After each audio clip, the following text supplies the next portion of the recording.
15-ci hədis. Mərhum Əllamə Məclisi Biharul Ənvar kitabında qeyd edir ki, Əd-Durrus Səmin kitabında müəllifi Allah Taala'nın buyurduğu Fətələqqa Adəmu min Rəbbihi kəlimətin sözünün təfsiri haqda belə rəvayət edir. Adəm əleyhissalam ərşin aşağısına baxanda Peyğəmbər Əkrəm sallallahu aleyhi və alihi və səlləm və məsum imamların adlarını gördü. Cəbrail əleyhissalam ona təlqin etdi ki, Allah dərgahında yalvarıb belə desin: Ya Həmidu bihaqqi Muhammed, Ya Ali bihaqqi Ali, Ya Fatiru bihaqqi Fatimə, Ya Muhsinu bihaqqil Həsəni vəl Hüseyn və minkəl ihsan.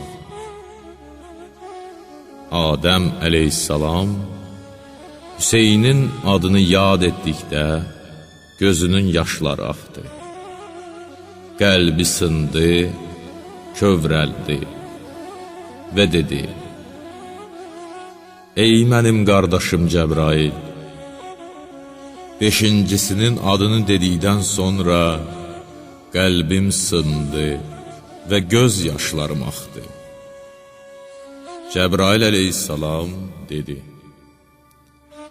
Bu sənin övladın Hüseyndir.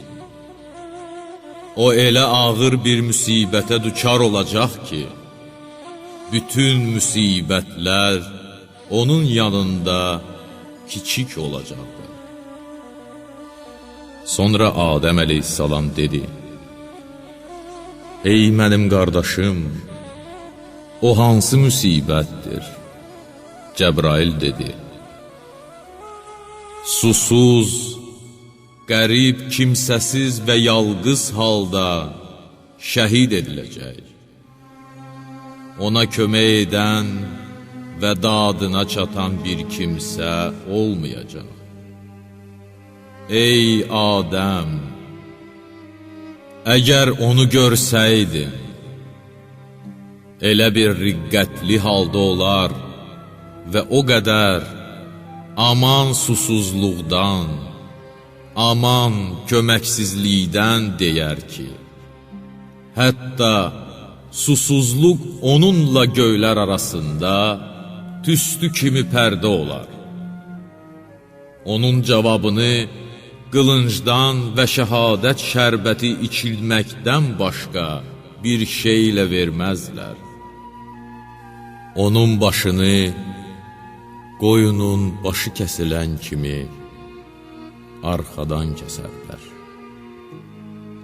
Düşmənləri xeymələrini, bütün əmlakini qarət edib, onun və köməkçilərinin kəsik başlarını qadınları ilə birlikdə gəzdirərlər. Beşincisinin başına gələn hadisələr Allahın əzəli elmində bu cür müqəddər olmuşdur.